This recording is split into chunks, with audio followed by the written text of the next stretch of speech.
A state of emergency declared by Mayor Joe Pitts. A curfew was in place last night. At least 85 to 90 structures totally destroyed. A lot of these were homes. Emergency managers and leaders throughout Montgomery County had spoke out. They said the community's here devastated. Catastrophic event went through Saturday night, and the warning sirens allegedly did not go off as soon as they could have. Some reports claiming that community members felt they wanted more notice, that the tornado sirens started to blare a little too late, even though these are regularly tested sirens. Right now, joining us, Mayor Joe Pitts. As we start this conversation, first of all, condolences out to the community. This has been a devastating series of events. I know that everyone is heartbroken by what's happened. Yeah, thank you, Amy. Saturday, December 9th was a weather event we neither wanted nor expected, and our hearts are broken for the loss of life and the property damage, but we are strong, we're resilient, and our city and county are combining efforts to make sure we respond. What'll be the biggest priority today? I understand there's a lot of power outages. There was some talk that it might take more than a week to get the power back on in some spots. Well, certainly we have more than 10,000 customers still without power within the city limits. But our priority today is cleaning the roads and right-of-way so that emergency traffic can get through, repair crews can get through, and construction crews can get to work repairing some of these homes that can be repaired.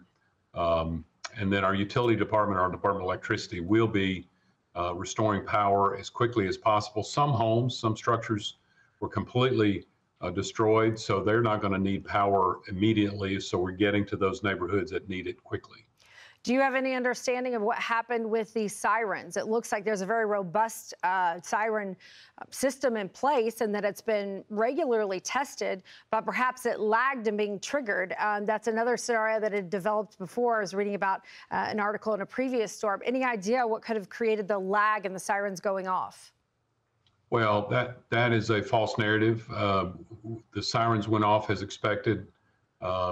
People may not have heard it because of whatever noise in their home. If you're in your home and you've got the TV on or radio or there's noise, crowd noise, you're not going to hear it as clearly as if it's quieter. But the sirens did go off.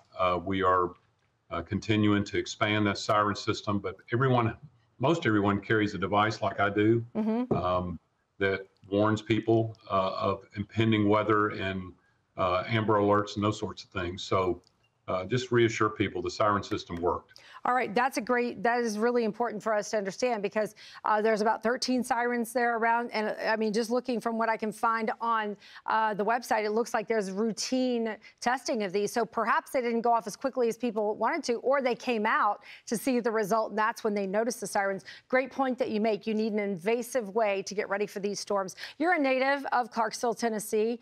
You went there to the Clarksville-Montgomery County school system. Are they in session today? Have they been closed? What's the situation for students there? Our Clarksville-Montgomery County school system is closed today and tomorrow being Tuesday. Decisions will be made probably tomorrow or later today regarding the rest of the week. We did have one school that sustained minor damage, but we're more concerned about the families that send children to school that have been impacted by damage to their home or injury. Yeah, it really has been a heartbreaking. So we mentioned the 6 deaths across Tennessee, but many more were injured. I think that some of the numbers were upwards of 75 or 80 taken to hospitals. So there's a lot of critical injury here as well. You're a father, a grandfather. Your wife has a religious responsibility. What will happen here with the community as far as families coming together and faith in order to get folks ready for the holidays? I mean, here we are just 2 weeks in front of Christmas. Well, Christmas will look different for our community this year, but our community is strong, we're resilient, and our resolve is strong. But we've already seen an overwhelming response by our faith community, our nonprofit community, and the private sector. The business community is stepping up in a big way. We had crews mobilized at daybreak today in these areas to clean up roadways and right-of-ways initially. We've got shelters set up, food, showers, laundry services. Whatever's needed, we've got it available. This happens in December. It is not unprecedented, but it's unusual. It's an uncommon time of year to see these types of storms. As you look at the setup in the scenario, you had your neighbors to the north in Kentucky and Mayfield, just marking 2 years since the deadly outbreak there.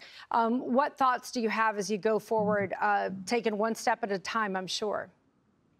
Well, we certainly want to be mindful that everyone is at some stage of recovery in their storm. Mayfield, as you mentioned, in southern Kentucky, having suffered tragically 2 years ago. Clarksville's no stranger to tornadoes. We had a Net4 blow through in 1999 that forever changed our downtown, but we've recovered nicely. But when there is a crisis or an event like this, we know this: neighbor helps neighbor. Clarksville shines in these circumstances. I am from the Midwest myself, not far away, just across the river from Louisville, Kentucky, and Jeffersonville. So I know the folks in the Midwest and the Tennessee River Valley well. We wish you the best in your recovery, and we will be following along as you make those important steps. Mayor of Clarksville, Tennessee, Joe Pitts, thank you. I'm Amy Freeze. Welcome to Fox Weather's YouTube page. We have more great videos on the way, so make sure to subscribe to stay updated on all things weather.